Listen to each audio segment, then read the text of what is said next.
알 수 없는 병이 마을을 휩쓸었습니다.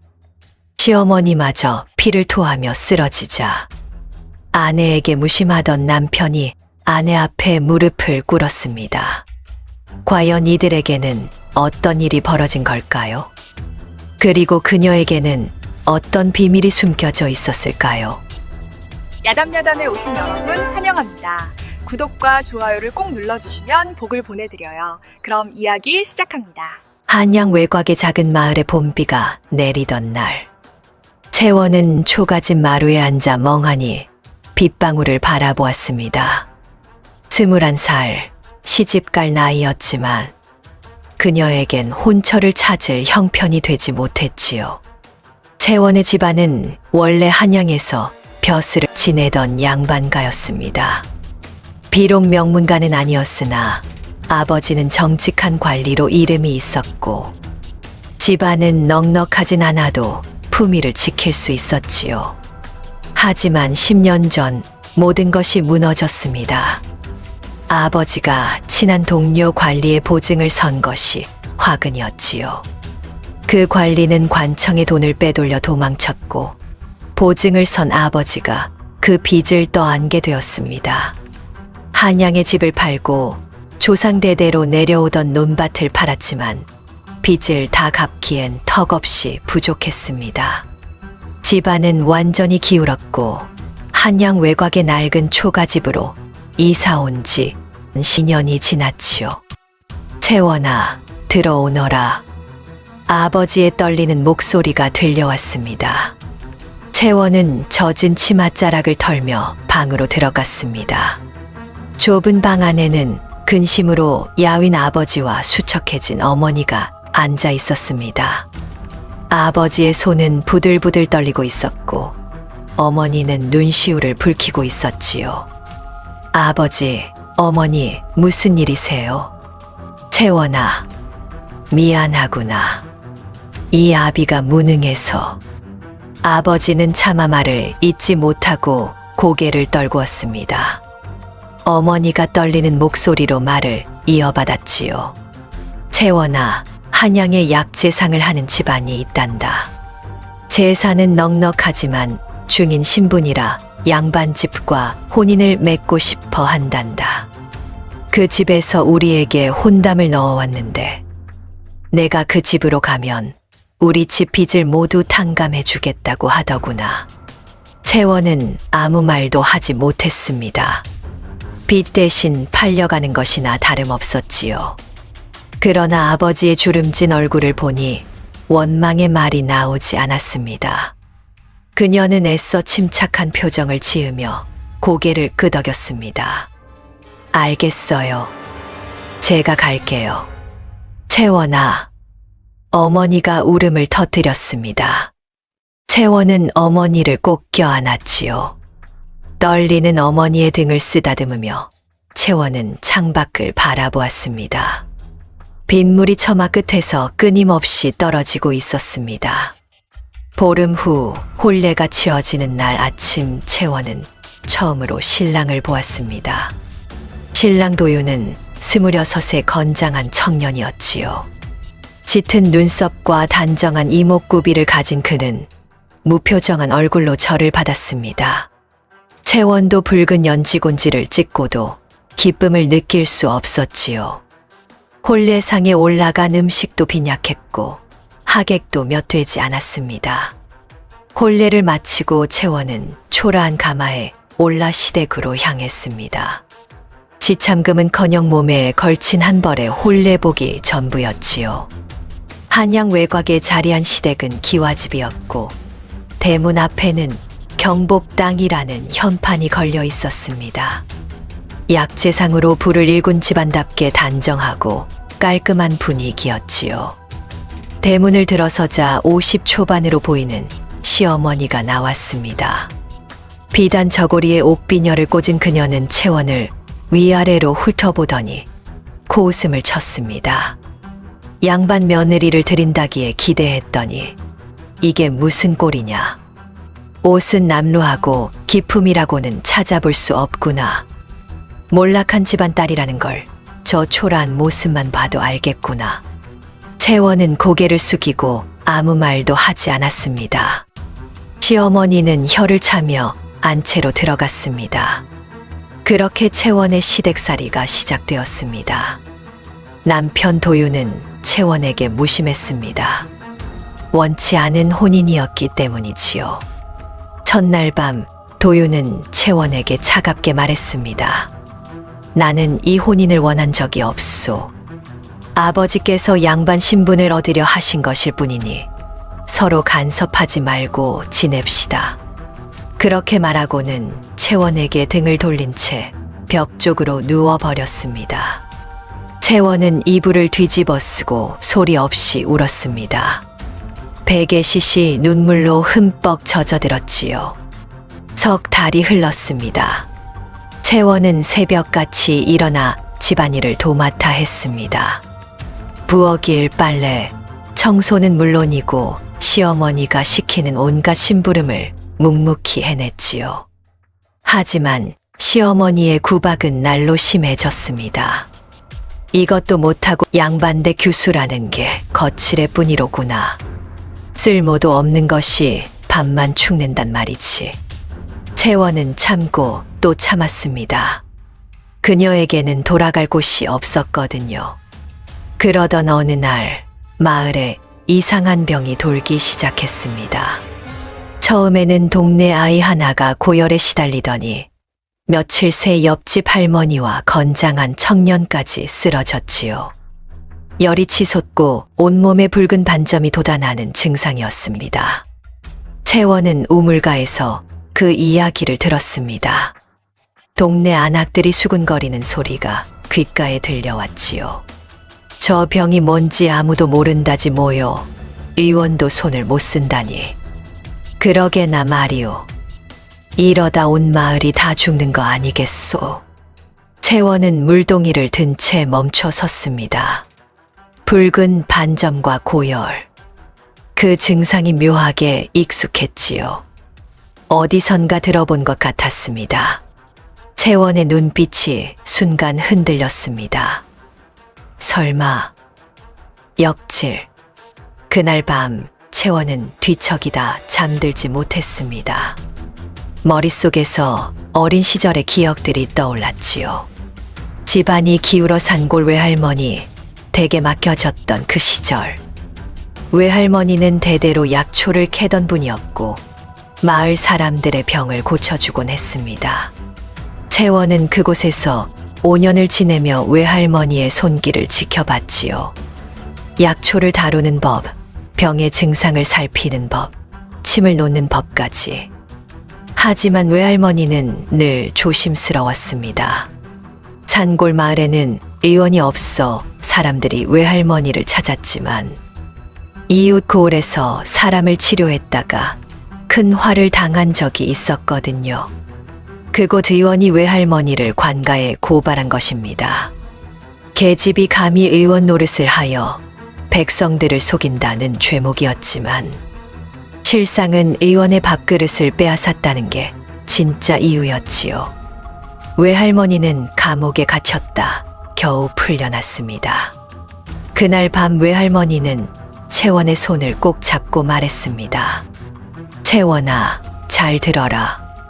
산골에는 의원이 없으니 사람들이 눈 감아주지만 의원이 있는 곳에서는 절대 의술을 펼치지 마라. 여자가 의술을 안다는 것만으로도 시기와 질투를 받는데 실제로 사람을 고치기라도 하면 의원들이 가만두지 않는단다. 절대 잊지 마라. 그 말이 채원의 가슴 깊이 새겨져 있었지요. 며칠 후 시장에서 돌아온 시어머니가 창백한 얼굴로 주저앉았습니다. 큰일 났구나. 김서방네 막내 아들이 위독하다는구나. 겨우 5살인데 고열에 정신을 못 차린단다. 이러다 죽을지도 모른다고. 채원의 가슴이 철렁 내려앉았습니다. 머릿속에서 외할머니의 목소리가 맴돌았지만 아이를 그냥 죽게 내버려 둘 수는 없었지요. 채원은 몰래 뒷산으로 올라갔습니다. 달빛 아래서 익모초와 인동덩굴을 찾아 캤지요. 어린 시절 외할머니가 가르쳐 준 대로 정확한 위치의 약초들을 조심스럽게 뜯어 치맛자락에 담았습니다. 집으로 돌아온 채원은 조용히 부엌으로 들어가 약을 다리기 시작했습니다. 약탕기에 물을 붓고 약초를 넣어 은근히 끓였지요. 약 냄새가 퍼질까봐 창문을 꼭 닫고 밤이 깊어지길 기다렸습니다. 약이 다 다려지자 채원은 조심스럽게 사기 그릇에 담았지요. 이튿날 새벽 채원은 약을 품에 안고 김서방네 집으로 향했습니다. 방 안에는 아이 어머니가 아이 곁을 지키고 있었지요. 채원이 방문을 두드리자 어머니가 고개를 들었습니다. 아, 경복당 며느님. 아이가 위독하다 들어 약을 다려왔습니다. 어머니는 떨리는 손으로 채원의 손을 잡았습니다. 고맙습니다. 정말 고맙습니다. 채원은 새파랗게 질린 아이를 조심스럽게 일으켜 세우고 약을 조금씩 먹였지요. 아이의 숨소리가 가늘게 이어졌습니다. 부디 살아나거라. 약을 다 먹이고 나자 아이의 어머니가 눈물을 훔쳤습니다. 채원은 조용히 일어서며 말했지요. 제가 다녀간 것은 아무에게도 말씀하지 마십시오. 그렇게 집으로 돌아온 채원은 안도의 한숨을 내쉬었습니다. 그런데 채원이 미처 알지 못한 것이 있었습니다. 도윤이 한밤중에 아내가 혼자 나가는 것이 걱정되어 몰래 뒤따라왔다는 것을요. 도윤은 채원이 약초를 캐고 집에서 약을 다리고 새벽에 김서방네 집으로 들어가는 모든 과정을 보았지요. 다음 날 기적처럼 김서방네 아들이 깨어났다는 소문이 퍼졌을 때 도윤은 자신의 아내가 그 아이를 치료했다는 걸 깨달았습니다. 그날 저녁 채원이 부엌에서 설거지를 하고 있을 때였습니다. 사랑채 문이 열리며 도윤이 들어왔지요. 그는 채원을 물끄러미 바라보더니 입을 열었습니다. 어젯밤 김서방네 아들을 치료한 게 그대였소. 채원의 손에서 그릇이 미끄러져 떨어질 뻔했습니다. 도윤이 다가와 채원의 손목을 잡았지요. 나는 그대를 걱정되어 뒤따라갔소.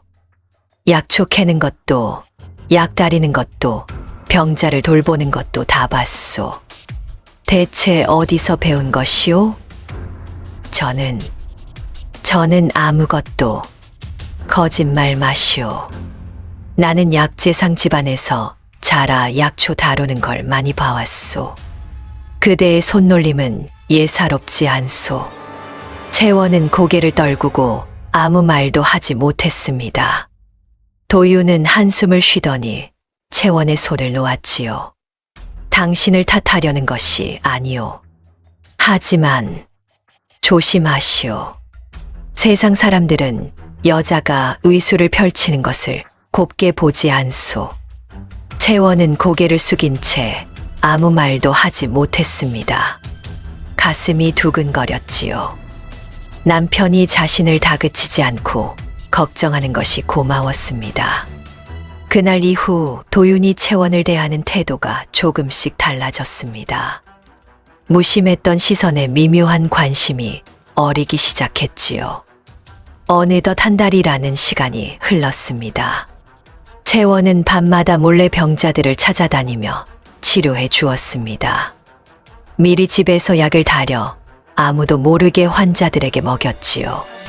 그녀가 손을 댄 환자들은 하나둘 나아갔고 마을에는 점차 평화가 찾아오는 듯했습니다.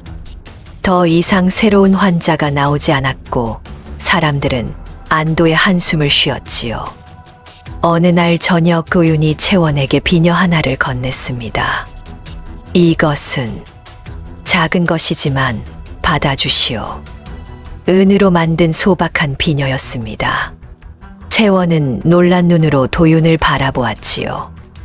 도윤의 귓가가 붉게 물들어 있었습니다. 미안하오. 그동안 내가 너무 무심했던 것 같소. 남편의 따뜻한 말에 채원의 눈시울이 뜨거워졌습니다. 그날 밤 채원은 비녀를 쓰다듬으며 미소 지었습니다. 어쩌면 이 집에서도 행복할 수 있을지 모른다는 생각이 들었지요. 하지만 평화는 오래가지 못했습니다. 첫눈이 내리던 날 시어머니가 갑자기 쓰러졌지요. 고열과 함께 온몸에 붉은 반점이 돋아났습니다. 바로 그 병이었습니다. 어머니, 어머니. 도윤이 어머니를 부축하며 소리쳤습니다. 곧바로 한양에서 이름난 백무형이라는 의원을 불렀지요. 50줄에 그는 화려한 도포를 입고 거드름을 피우며 경복당에 들어왔습니다. 내가 바로 한양에서 이름난 백무형이요. 이런 병은 제가 전문이요. 사흘이면 낫게 해드리겠소. 백 의원은 시어머니를 진찰하더니 자신만만하게 말했지요. 도윤이 매달렸습니다. 선생님, 제발 어머니를 살려주십시오. 진료비는 얼마든지 드리겠습니다. 허허, 그 정도는 되어야지. 이 병을 고치려면 귀한 약재가 들어가니 은자 100냥은 준비하시오. 은자 100냥은 엄청난 거금이었습니다.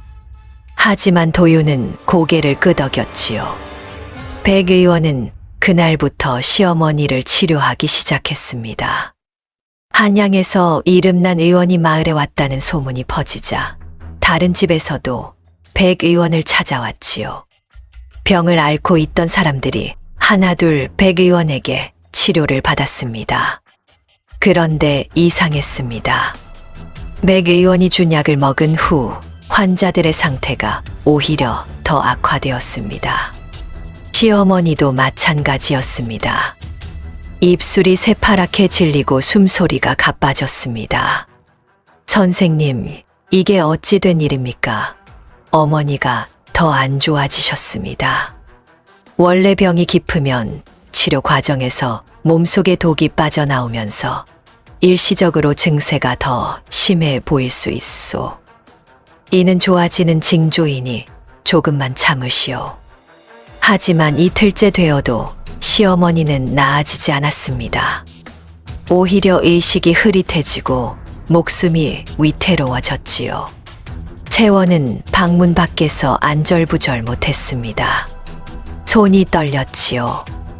백 의원이 처방한 약재를 보았을 때부터 이상했습니다. 부자가 너무 많이 들어가 있었거든요. 외할머니께서 가르쳐 주신 대로라면 저 정도 양이면 독이 될 수 있었습니다. 저 치료법은 잘못됐어. 채원은 입술을 깨물었습니다.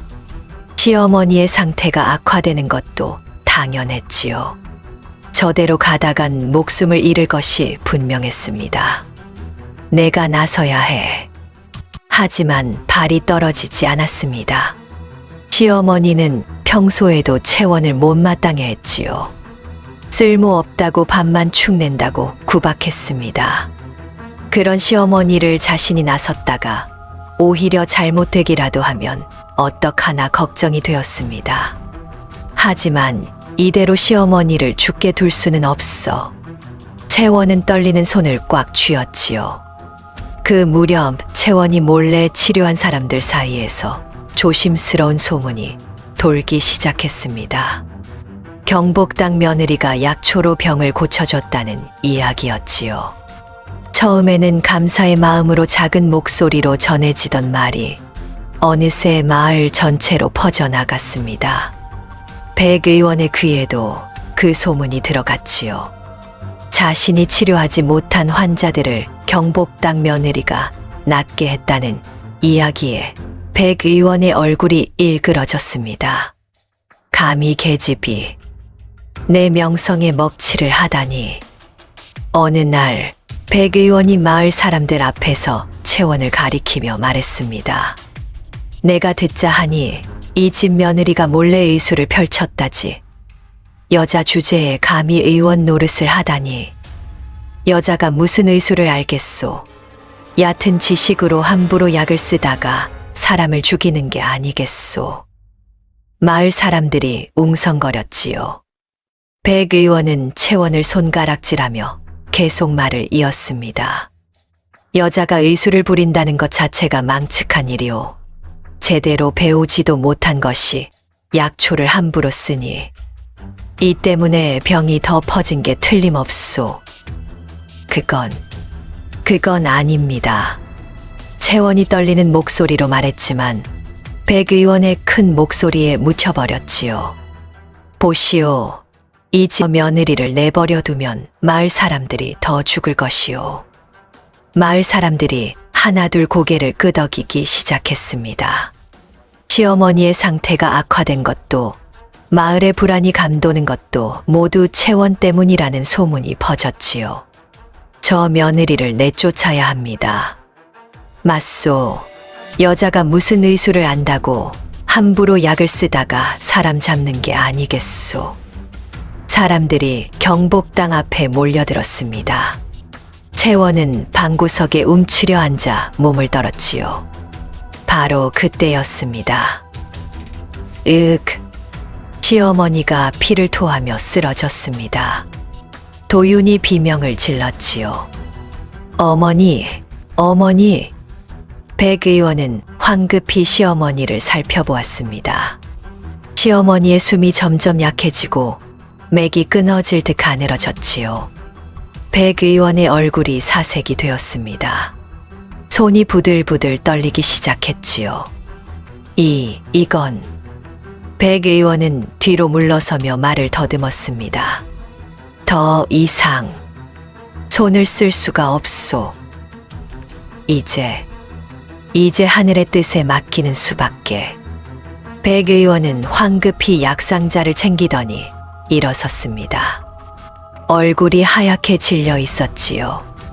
안 됩니다. 선생님, 제발 어머니를. 도윤이 백 의원의 옷자락을 붙잡았습니다. 하지만 백 의원은 도윤을 뿌리치며 소리쳤지요. 내가 할 수 있는 건 다 했소. 이 집 며느리가 마을 사람들에게 약을 먹였다지 않소. 분명 시어머니에게도 몰래 무슨 짓을 했을 것이오. 그래서 병이 더 악화된 게 틀림없소. 나를 탓하지 마시오. 백 의원은 급히 신발을 신고 대문 밖으로 뛰쳐나갔습니다. 뒷모습이 황급하고 초라했지요. 도윤은 무너져 내렸습니다. 그는 비틀거리며 채원에게 다가왔지요. 채원은 겁에 질려 뒤로 물러섰습니다. 하지만 도윤은 채원 앞에 무릎을 꿇었습니다. 제발 어머니를 살려주시오. 당신이 할 수 있다는 걸 나는 알고 있소. 제발. 도윤의 눈에서 눈물이 흘러내렸지요. 채원은 떨리는 손으로 도윤의 어깨를 잡았습니다. 저를 믿으시겠습니까? 믿소. 나는 당신을 믿소. 채원은 천천히 일어났습니다. 떨리던 손이 이제는 단단해졌지요. 그녀는 시어머니가 누워있는 방으로 들어갔습니다. 모두 나가주십시오. 제가 치료하겠습니다. 채원의 목소리에는 이제 확신이 담겨 있었습니다. 사람들이 웅성거렸지만 도윤이 모두를 내보냈지요. 채원은 시어머니의 손목을 짚어 맥을 살폈습니다. 외할머니에게 배운 대로 천천히 정확하게. 그리고 시어머니의 몸에 난 반점을 자세히 살폈지요. 역시 부자 중독 증상이 맞아. 채원의 눈빛이 날카로워졌습니다. 백 의원은 실력도 없으면서 자신만만하게 굴며 거금을 받아 챙겼지요. 부자를 저렇게 과하게 쓰면 어떻게 되는지도 모르고 처방했고, 환자가 악화되자 자신의 잘못을 숨기려고 다른 사람을 탓하며 도망친 것입니다. 채원은 즉시 해독제를 만들기 시작했습니다. 감초, 녹두, 인동덩굴을 달여 시어머니의 입에 조금씩 흘려 넣었지요. 밤새도록 시어머니 곁을 지키며 정성을 다했습니다. 땀에 젖은 이불을 갈아주고 미지근한 물수건으로 이마를 닦아주며 한 시즌마다 약을 먹였지요. 새벽녘 시어머니가 희미하게 눈을 떴습니다. 여기가 어디냐? 어머니. 도윤의 외침에 시어머니 곁에서 지쳐 깜빡 잠이 들었던 채원이 깜짝 놀라 눈을 떴지요. 채원은 흐트러진 머리카락을 황급히 쓸어 넘기며 시어머니를 바라봤습니다. 도윤은 안도의 한숨을 내쉬며 어머니께 그간의 일을 설명했습니다. 백 의원이 도망친 것, 채원이 나서서 치료한 것, 밤새도록 정성을 다한 것까지. 시어머니는 혼미한 눈으로 채원을 바라보았지요. 채원의 얼굴은 창백하고 눈 밑에는 그늘이 져 있었습니다. 내가 나를 살린 것이냐? 예, 어머님. 시어머니의 눈에서 눈물이 흘러내렸습니다. 아가, 고맙다. 시어머니는 채원의 손을 잡았지요. 채원도 시어머니의 손을 꼭 잡으며 조용히 눈물을 흘렸습니다. 이틀 후 시어머니의 상태가 안정되자 채원은 사람들을 모았습니다. 백 의원의 악행을 밝혀야 했지요. 백 의원은 실력도 없으면서 거금만 받아 챙겼습니다. 부자를 과다하게 써서 환자들을 더 악화시켰고 자신의 잘못이 드러나자 저를 모함하고 도망쳤지요. 하지만 제가 치료한 사람들은 모두 나았고 백 의원이 치료한 사람들은 모두 더 악화되었습니다. 이것이 우연이겠습니까? 그때 김서방이 앞으로 나섰습니다. 맞습니다. 우리 아들이 죽어가고 있을 때 경복당 며느님의 약을 먹고 아이가 살아났습니다. 옆집 안악도 고개를 끄덕였습니다. 저희 시어머니도 그랬습니다. 며느님께서 몰래 약을 가져다 주셔서 나았지요. 그런데 백 의원 약을 먹었다는 박간에는 오히려 더 아팠습니다. 여기저기서 목소리가 터져 나왔습니다. 마을 사람들이 술렁였습니다. 누군가가 분노에 찬 목소리로 외쳤지요. 그 놈이 돈만 챙기고 우리를 농락한 거였구나. 잘못된 처방으로 사람들을 죽일 뻔했소. 이대로 둘 수 없소. 당장 관아에 고발합시다. 사람들이 우르르 백 의원을 찾아 나섰습니다. 하지만 백 의원은 이미 마을을 빠져나간 뒤였지요. 도윤이 즉시 관아에 고발장을 넣었고 보름 후 백 의원은 이웃 마을에서 잡혀왔습니다. 관아의 조사 결과가 나왔습니다. 백 의원은 10여 년간 여러 마을을 돌며 사기를 쳐온 돌팔이었지요. 자신이 한양의 이름난 의원이라고 거짓 소문을 퍼뜨려 사람들을 속였습니다. 실력도 없으면서 치료하는 것처럼 속여 거금을 뜯어냈지요. 그의 잘못된 치료로 목숨을 잃은 사람도 여럿이었습니다. 결국 그는 곤장을 맞고 멀리 귀양을 가게 되었습니다. 한 달 후 시어머니는 완전히 건강을 되찾았습니다. 어느 날 저녁 시어머니가 채원을 불렀지요. 아가, 이리 오너라. 채원이 방에 들어가자 시어머니는 그녀의 손을 잡았습니다. 한참을 말없이 채원의 손을 쓰다듬던 시어머니가 입을 열었지요. 오늘 박간의 부인이 찾아왔더구나. 내가 치료해준 덕에 남편이 완쾌했다며 고맙다고 인사를 하더구나. 채원은 수줍게 고개를 숙였습니다. 시어머니는 채원을 물끄러미 바라보더니 미소를 지었지요. 앞으로는 내 재주를 마음껏 펼치거라. 여자가 의술을 펼치면 안 된다는 법이 어디 있단 말이냐. 내 손길로 사람들이 살아나는데 그게 바로 하늘이 내린 재주가 아니고 무엇이겠느냐. 그날 이후 채원은 더 이상 숨지 않았습니다. 마을 사람들이 아프면 채원을 찾았고 채원은 정성껏 그들을 치료했지요. 도윤은 아내를 진심으로 존경하고 사랑하게 되었습니다. 어느 봄날 툇마루에 나란히 앉아있던 도윤이 채원에게 말했지요. 당신이 처음 이 집에 왔을 때 나는 당신을 마음으로 대하지 못했소. 정말 미안하오. 이제 당신은 내게 없어서는 안 될 사람이요. 사랑하오.